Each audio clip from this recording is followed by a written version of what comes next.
हम्म जरा सोच के देखिए कि हम एक सुपरमार्केट में जाते हैं हाँ और वहां मतलब हमारे कदम रखते ही जो शेल्फ्स हैं हाँ। वो अपने आप जादुई तरीके से फिर से व्यवस्थित होने लगते हैं। अरे बाप रे। है ना? हाँ। जो चीजें हमने 3 साल पहले खरीदी थी या जिनके बारे में हम बस सोच ही रहे थे, वो अचानक से हमारे ठीक सामने आ जाती हैं। सुनने में तो ये किसी साइंस फिक्शन फिल्म का सीन लग रहा है। बिल्कुल लग रहा है, लेकिन मजेदार बात यह है कि हमारी डिजिटल दुनिया में हर एक सेकंड हाँ बिल्कुल ऐसा ही हो रहा है। जी, एकदम सही कहा आपने। व्यवसाय जो हैं वो लगातार हमारी डिजिटल आदतों को ट्रैक कर रहे हैं और अपनी दुकानों को मतलब हमारे इर्द गिर्द फिर से बना रहे हैं। और मैं बता दूं, इसके पीछे कोई जादू वादू नहीं है। ये विशुद्ध गणित और भारी मात्रा में डेटा है। तो इसी विषय पर आज की हमारी ये गहन चर्चा होने वाली है। Business insights with neural networks and market basket analysis. हाँ, और हमारी आज की इस चर्चा का मिशन यही है कि हम समझें कि आधुनिक कंपनियां डेटा के इस अथाह समंदर से वो जानकारी कैसे निकाल रही हैं जो ग्राहकों के अनुभव को पूरी तरह बदल रही है। सही बात है। ये सामग्री एकदम स्पष्ट रूप से दिखाती है कि कैसे मार्केटिंग रणनीतियां आज के डेटा संचालित युग में अनुकूलित की जा रही हैं। तो चलिए इसे थोड़ा विस्तार से समझते हैं। देखिए, पुराने समय में ना व्यवसायों का हिसाब किताब एक एक्सरे मशीन की तरह होता था। मतलब फायदा हुआ या नुकसान बस एक सफेद रेखा की तरह दिख जाता था। अच्छा, हाँ। लेकिन आज जब हम लाखों करोड़ों डिजिटल लेनदेन के युग में हैं, तो वो पुरानी एक्सरे मशीन काम नहीं आती। अब हमें एक डिजिटल एमआरआई स्कैनर की जरूरत है। बहुत ही सटीक उदाहरण है ये। और स्रोत में दो प्रमुख विश्लेषणात्मक उपकरणों का जिक्र है, न्यूरल नेटवर्क्स और मार्केट बास्केट एनालिसिस। अक्सर लोग इन्हें सिर्फ भारी भरकम तकनीकी शब्द मान लेते हैं। हाँ, नाम सुन के ही थोड़ा डर लगता है। बिल्कुल, लेकिन असल में ये वो उपकरण हैं जो हमारे हर क्लिक और हर चुनाव के पीछे के मनोविज्ञान को डिकोड करते हैं। एकदम सही। और अगर हम न्यूरल नेटवर्क से अपनी बात शुरू करें, तो स्रोत हमें बताता है कि ये मानव मस्तिष्क की कार्य प्रणाली से प्रेरित है। मानव मस्तिष्क की तरह? जी, ये ऐसे मशीन लर्निंग मॉडल है जो पैटर्न पहचानने का काम करते हैं। यहाँ जो बात सबसे आकर्षक है वो ये है कि ये कैसे डेटा को समझते हैं। हाँ, पहले मुझे लगता था कि ये किसी बहुत चतुर जासूस की तरह है, मतलब जो पुरानी फाइलों को देखकर भविष्य का अनुमान लगाता है। हाँ, एक हद तक। लेकिन स्रोत की गहराइयों में जाने पर मुझे लगा कि ये जासूस की बजाय एक विशाल असेंबली लाइन की तरह ज्यादा है। एक असेंबली लाइन? हाँ, सोचिए एक ऐसी असेंबली लाइन जहां हजारों छोटे छोटे निर्णय लेने वाले लोग बैठे हैं। अच्छा, जो नोड्स होते हैं। बिल्कुल। हर न्यूरॉन या नोड केवल एक छोटे से टुकड़े को देखता है, जिसे किसी तस्वीर का एक पिक्सल या कह लें किसी लेन देन का एक छोटा सा हिस्सा, और फिर वे अपने निष्कर्ष या कॉन्फिडेंस लेवल को आगे बढ़ाते हैं जब तक कि अंतिम फैसला नहीं आ जाता। ये असेंबली लाइन वाला नजरिया इसके काम करने के तंत्र को बहुत अच्छी तरह से समझाता है। और मैं ये भी बता दूं कि ये कोई एक अकेला मतलब एक ही तरह का ढांचा नहीं है। हाँ, इसके प्रकार हैं। बिल्कुल। व्यावसायिक ज़रूरतों के अनुसार इसके अलग अलग आर्किटेक्चर डिज़ाइन किए गए हैं। जैसे कि सबसे पहले आता है फीड फॉरवर्ड न्यूरल नेटवर्क्स, जिसे FNN कहते हैं। जी, FNN। स्रोत के अनुसार FNN का इस्तेमाल मुख्य रूप से धोखाधड़ी का पता लगाने यानी फ्रॉड डिटेक्शन और जोखिम के आकलन के लिए होता है। सही कहा। अगर मैं इसे अपनी असेंबली लाइन वाले उदाहरण से जोड़ूं तो FNN एक वन वे स्ट्रीट की तरह है, मतलब एक तरफा सड़क। डेटा बस एक ही दिशा में जाता है। बिल्कुल, डेटा एक तरफ से प्रवेश करता है, हर नोड से गुजरते हुए प्रोसेस होता है, और दूसरी तरफ से सीधा बाहर, कोई लूप नहीं, मतलब कोई वापस मुड़ना नहीं। तो बैंक इसे कैसे इस्तेमाल करते हैं? बैंक इसे लाखों सामान्य लेन देन का डेटा खिलाते हैं और ये नेटवर्क सीख जाता है कि सामान्य क्या है। और फिर जैसे ही कोई ऐसा लेन देन आता है जो उस स्थापित पैटर्न से जरा भी अलग होता है, जैसे कोई विसंगति। हाँ, मान लीजिए किसी खाते से दिल्ली में एक कॉफी खरीदी गई और ठीक 3 मिनट बाद उसी कार्ड से पेरिस में एक महंगा लैपटॉप खरीदा गया। अरे बाप रे, ये तो साफ गड़बड़ है। बिल्कुल।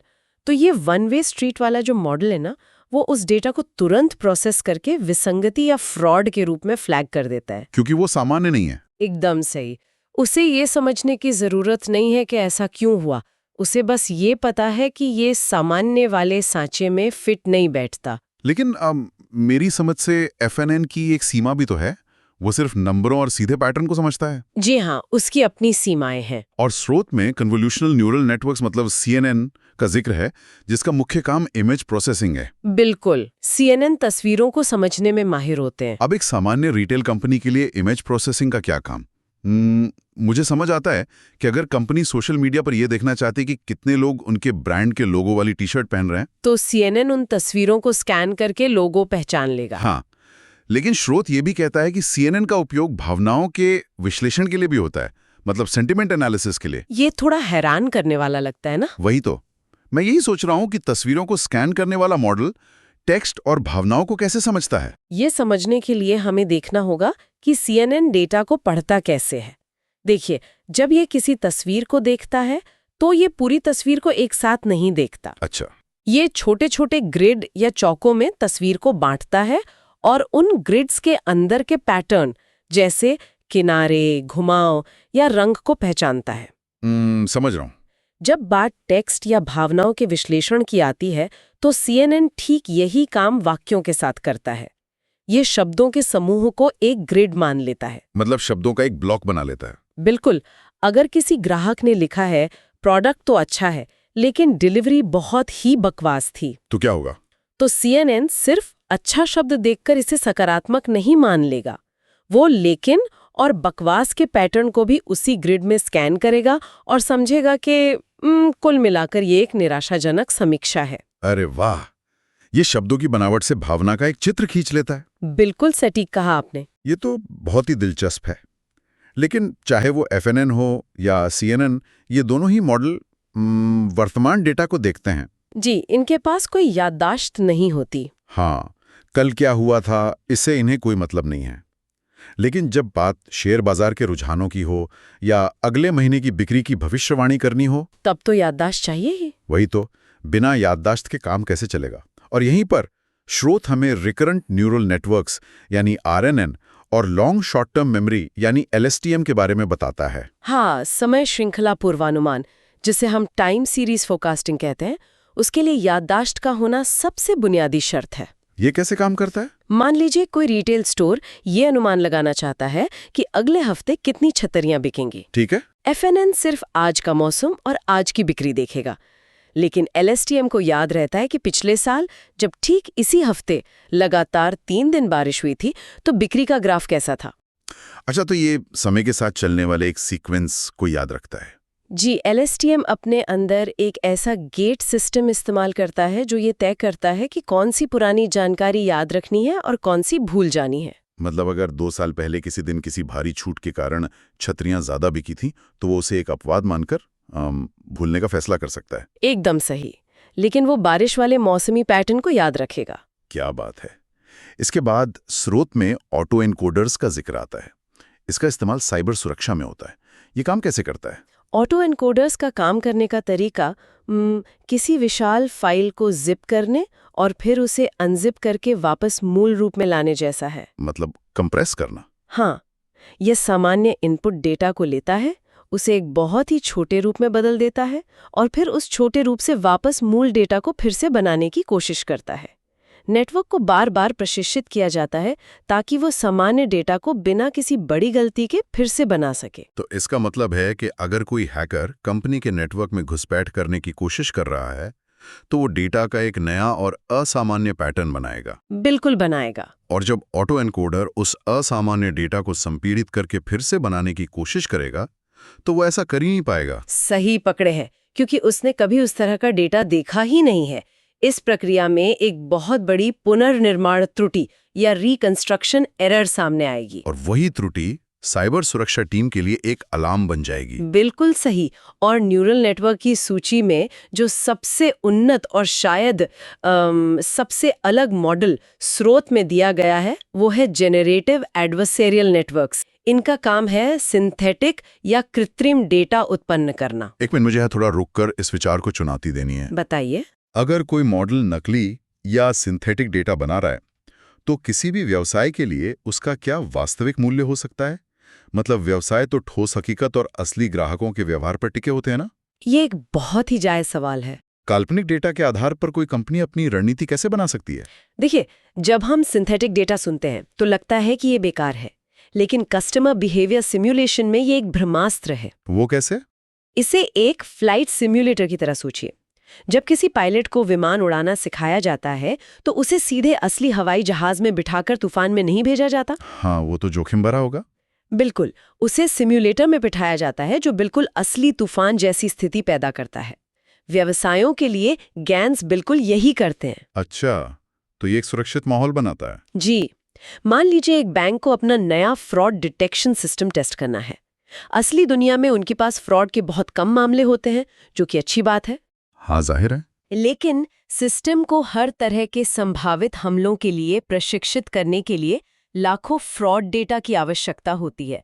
गैंस असली फ्रॉड डेटा के पैटर्न को इतनी गहराई से समझते हैं कि वे बिल्कुल असली लगने वाले लाखों नए फ्रॉड लेनदेन बना सकते हैं। समझ गया। इन परिदृश्यों पर बैंक अपने सिस्टम का परीक्षण कर सकता है बिना किसी असली ग्राहक का पैसा दांव पर लगाए। तो अगर हम न्यूरल नेटवर्क की इस पूरी दुनिया को एक धागे में पिरोएं, तो ये स्पष्ट होता है कि ये मॉडल हमें ये बताने में माहिर है कि कौन कार्य करेगा और कब करेगा। बिल्कुल। कौन सा ग्राहक हमें छोड़कर जाने वाला है या कब कोई लेनदेन धोखाधड़ी वाला हो सकता है। लेकिन ये तस्वीर का सिर्फ एक ही पहलू है। किसी भी खुदरा व्यवसाय या ई-कॉमर्स के लिए असली चुनौती यही होती है, ये जानना कि कौन से उत्पाद एक साथ बिकते हैं। इस सवाल का जवाब खोजने के लिए एक बिल्कुल अलग तरह के गणित और दृष्टिकोण की आवश्यकता होती है। और ये हमें हमारी चर्चा के अगले महत्वपूर्ण हिस्से की ओर ले जाता है। यहाँ एक बहुत ही दिलचस्प बात सामने आती है, मार्केट बास्केट एनालिसिस, MBA। जी, ये वो तकनीक है जो ये पता लगाती है कि एक साथ खरीदी गई वस्तुओं के बीच क्या संबंध है। तकनीकी भाषा में इसे एसोसिएशन रूल माइनिंग कहते हैं। बिल्कुल। जब हम किसी ई-कॉमर्स वेबसाइट पर जाते हैं और नीचे लिखा आता है जिन ग्राहकों ने ये खरीदा उन्होंने ये भी खरीदा, तो वो इसी एनालिसिस का परिणाम होता है ना? एकदम सही। ये तकनीक उन अदृश्य धागों को उजागर करती है जो अलग अलग उत्पादों को आपस में जोड़ते हैं। व्यवसाय इसके लिए अंदाजा नहीं लगाते, बल्कि वे 3 विशिष्ट मैट्रिक्स का उपयोग करके इसे मापते हैं। और वो 3 मैट्रिक्स क्या हैं? वो हैं सपोर्ट, कॉन्फिडेंस और लिफ्ट। चलिए इन तीनों को एक बहुत ही व्यवहारिक उदाहरण से समझते हैं ताकि इसके पीछे का तंत्र बिल्कुल साफ हो सके। जी बताइए। मान लीजिए एक सुपरमार्केट है जहां दिन भर में 1000 बिल कटते हैं। सबसे पहले आता है सपोर्ट। ठीक है। सपोर्ट का सीधा सा मतलब है कि कोई खास वस्तुओं का जोड़ा, जैसे मान लीजिए ब्रेड और दूध, पूरे लेन देन में कितनी बार दिखाई दिया। तो अगर 1000 में से 100 बिलों में ब्रेड और दूध दोनों हैं, तो इसका सपोर्ट 10% हुआ। बिल्कुल। सपोर्ट सिर्फ ये बताता है कि कोई पैटर्न इतना बड़ा है भी या नहीं कि हम उस पर ध्यान दें। सही कहा। और उसके बाद आता है कॉन्फिडेंस। ये एक कदम आगे जाकर संभावना को मापता है। ये इस सवाल का जवाब देता है कि अगर किसी व्यक्ति ने ब्रेड खरीदी है तो कितनी संभावना है कि वो दूध भी खरीदेगा। अच्छा। मान लीजिए उन 1000 लेन देन में से 200 लोगों ने ब्रेड खरीदी और उन 200 में से 100 लोगों ने दूध भी खरीदा, तो यहाँ कॉन्फिडेंस 50% हो गया। बिल्कुल।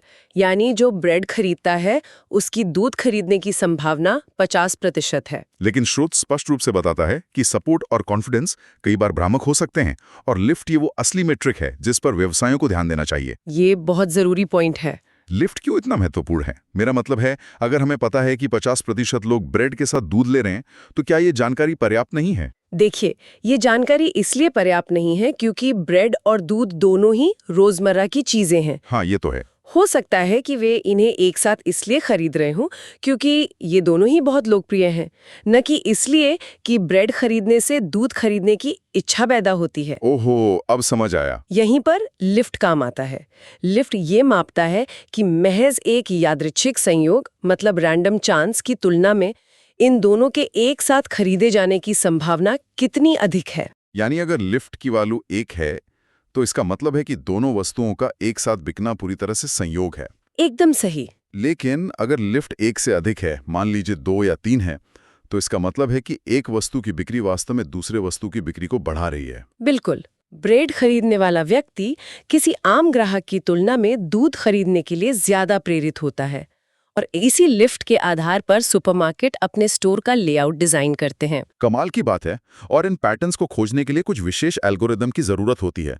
स्रोत में मुख्य रूप से 3 एल्गोरिदम की चर्चा की गई है, ए प्रायोरी, एफपी ग्रोथ और एक्लैट। जी। मुझे यहाँ एक बात समझनी है, इन तीनों का अंतिम लक्ष्य लगातार खरीदे जाने वाले आइटम सेट की पहचान करना ही है। हाँ, लक्ष्य तो एक ही है। तो फिर हमें सिर्फ खरीदारी के पैटर्न देखने के लिए 3 अलग-अलग एल्गोरिदम की आवश्यकता क्यों है? एक ही काफी क्यों नहीं है? इसका सबसे बड़ा कारण बिग डेटा का पैमाना और गति है। अच्छा, स्पीड और स्केल। बिल्कुल। सबसे पहले एप्रायरी की बात करते हैं। ये पैटर्न खोजने के लिए पूरे डेटाबेस को बार-बार स्कैन करता है। बार-बार। हाँ, पहले एक-एक आइटम को देखता है, फिर 2-2 के जोड़े बनाता है और पूरे डेटाबेस में उन्हें खोजता है। जब तक आपके पास एक छोटी दुकान का डेटा है, ये ठीक है। लेकिन Amazon जैसी कंपनियों के लिए, जहां दिन में करोड़ों लेन-देन होते हैं, पूरे डेटाबेस को बार-बार स्कैन करना बहुत धीमा हो जाता है। समझ गया। वो बहुत ज्यादा समय लेगा। इसी समस्या को हल करने के लिए FP ग्रोथ एल्गोरिदम आता है। इसकी गति का रहस्य ये है कि ये डेटाबेस को बार-बार स्कैन नहीं करता। तो फिर ये काम कैसे करता है? इसके बजाय ये केवल 2 बार डेटा को पढ़ता है और उसे ट्री स्ट्रक्चर या पेड़ के आकार के नक्शे में बदल देता है। पेड़ के आकार के नक्शे में? जी, इसे ऐसे समझ सकते हैं कि सुपरमार्केट में हर बार कोई सामान खोजने के लिए पूरे स्टोर के चक्कर लगाने के बजाय एक बार में पूरा नक्शा बना लिया जाए और फिर सीधे उसी जगह पहुंचा जाए। अरे वाह, ये तो बहुत ही कुशल तरीका है। और फिर तीसरा है एक्लाट। ये एक बिल्कुल ही अलग गणितीय दृष्टिकोण अपनाता है, जहां एप्रायरी और FP ग्रोथ एक-एक लेन-देन को उठाते हैं और देखते हैं कि उसमें क्या-क्या है। वहीं एक्लाट डेप्थ फर्स्ट सर्च का उपयोग करता है। डेप्थ फर्स्ट सर्च, इसे अगर हम थोड़ा और स्पष्ट करें जी बताइए। तो इसका मतलब है कि ये पूरे स्टोर के बिलों को एक साथ देखने के बजाय सिर्फ एक आइटम को पकड़ता है, जैसे कि दूध। बिल्कुल। फिर वो गहराई में जाकर ये देखता है कि दूध किन-किन बिलों में बिका है और उन बिलों में दूध के साथ और क्या-क्या था। वो दूध की पूरी कुंडली खंगालने के बाद ही किसी दूसरे आइटम पर जाता है। एकदम सटीक समझाया आपने। कुछ विशिष्ट डेटा सेट पर ये तरीका बाकी दोनों से बहुत ज्यादा तेज परिणाम देता है। तो अब तक हमने न्यूरल नेटवर्क्स और मार्केट बास्केट एनालिसिस को अलग-अलग देखा है। जी। लेकिन स्रोत में जो सबसे बड़ा निष्कर्ष दिया गया है वो ये है कि अकेले ये दोनों तकनीकें शक्तिशाली हैं, लेकिन असली जादू तब होता है जब इन दोनों को एक साथ मिला दिया जाता है। अगर हम इसे व्यापक संदर्भ में देखें तो इस एकीकरण से उन्नत टारगेटिंग और वैयक्तिकृत अनुशंसाएं संभव हो पाती हैं। मतलब एनहांस टारगेटिंग और पर्सनलाइज्ड रिकमेंडेशंस। बिल्कुल। अगर हम इसे एक उदाहरण से समझें, जी। सबसे पहले न्यूरल नेटवर्क ग्राहक के व्यवहार का विश्लेषण करके पूरे बाजार को छोटे हिस्सों में बांट देता है। सही है। वो बताता है कि ये एक ऐसा समूह है जो तकनीक प्रेमी है और शुक्रवार की रात को खरीदारी करता है। तो न्यूरल नेटवर्क ने कौन और कब का पता लगा लिया। हाँ, अब मार्केट बास्केट एनालिसिस का काम शुरू होता है। वो बताता है कि जब ये विशिष्ट समूह स्मार्ट वॉच खरीदता है तो वो अक्सर उसके साथ वायरलेस ईयरबड्स भी खरीदते हैं। क्या बात है। अब मार्केटिंग टीम शुक्रवार शाम को उस विशिष्ट समूह को स्मार्ट वॉच और ईयरबड्स के एक बेहतरीन कॉम्बो ऑफर का नोटिफिकेशन भेजती है। ये सिर्फ एक अंदाजा नहीं है, ये लेजर गाइडेड लक्ष्यकरण है। बिल्कुल। ये मार्केटिंग के लिहाज से एकदम सही है। लेकिन स्रोत में एक और क्षेत्र है जहां इस तालमेल का प्रभाव मार्केटिंग से भी ज्यादा गहरा है, और वो है धोखाधड़ी का पता लगाना। ये एक ऐसा क्षेत्र है जहां दोनों तकनीकें एक दूसरे की कमियों को पूरा करती हैं। अरे हाँ, चलिए इस फ्रॉड डिटेक्शन वाले परिदृश्य को एक मिनट दर मिनट की कहानी की तरह देखते हैं। कल्पना कीजिए रात के 2 बजे हैं। किसी का क्रेडिट कार्ड चोरी हो गया है और चोर ऑनलाइन कुछ खरीदने की कोशिश कर रहा है। जैसे ही वो पेमेंट बटन दबाता है, न्यूरल नेटवर्क हरकत में आता है। बिल्कुल। वो मिलीसेकंड के भीतर ये गणना करता है कि ये लेन-देन रात के 2 बजे हो रहा है और उस लोकेशन से हो रहा है जहां ये ग्राहक पहले कभी नहीं गया। तो न्यूरल नेटवर्क तुरंत एक लाल झंडी उठाता है। ये समय और स्थान का असामान्य पैटर्न है। लेकिन कई बार लोग वास्तव में रात के 2 बजे यात्रा करते हुए भी खरीदारी करते हैं। हाँ, ये भी संभव है। इसीलिए ठीक उसी क्षण दूसरी परत पर मार्केट बास्केट एनालिसिस सिस्टम उस चोर की कार्ट या बास्केट के अंदर झांकता है। चोर ने कार्ट में एक बहुत ही महंगा लैपटॉप और उसके साथ 50 अलग-अलग सस्ते गिफ्ट कार्ड डाल रखे हैं। अरे बाप रे। MBA सिस्टम तुरंत पाता है कि सामान्य ग्राहक कभी भी महंगे लैपटॉप के साथ 50 गिफ्ट कार्ड का बंडल नहीं खरीदते। ये एक असामान्य खरीद संयोजन है। और जब न्यूरल नेटवर्क का वो समय और स्थान वाला अलर्ट और MBA का ये आइटम संयोजन वाला अलर्ट दोनों एक ही मिलीसेकंड में सिस्टम के डैशबोर्ड पर टकराते हैं, तो सिस्टम को 100% यकीन हो जाता है कि ये फ्रॉड है। बिल्कुल, बैंक तुरंत उस लेनदेन को ब्लॉक कर देता है। ये तालमेल सिर्फ मुनाफे के लिए नहीं है, ये एक डिजिटल सुरक्षा कवच की तरह काम कर रहा है। और स्रोत ये भी स्पष्ट करता है कि ये सब एक निरंतर चलने वाली प्रक्रिया है। मशीन लर्निंग लगातार विकसित हो रहा है। हाँ, तकनीक रुकती नहीं है। जो व्यवसाय निरंतर नहीं सीखेंगे वे पीछे छूट जाएंगे। उन्हें अपनी ज़रूरतों के हिसाब से विभिन्न मॉडलों का प्रयोग करना होगा और इन उपकरणों को अपनी मौजूदा प्रक्रियाओं में पूरी तरह से एकीकृत करना होगा। तो आखिर इस सब का मतलब क्या है? डेटा आज के समय का तेल है, लेकिन बिना रिफाइनरी के वो किसी काम का नहीं है। सही बात है। न्यूरल नेटवर्क्स उस रिफाइनरी के उन्नत सेंसर की तरह हैं जो पूर्वानुमानित विश्लेषण को सक्षम करते हैं, और मार्केट बास्केट एनालिसिस उस माइक्रोस्कोप की तरह है जो हमारे हर छोटे चुनाव के पीछे के पैटर्न को बेनकाब कर देता है। बिल्कुल।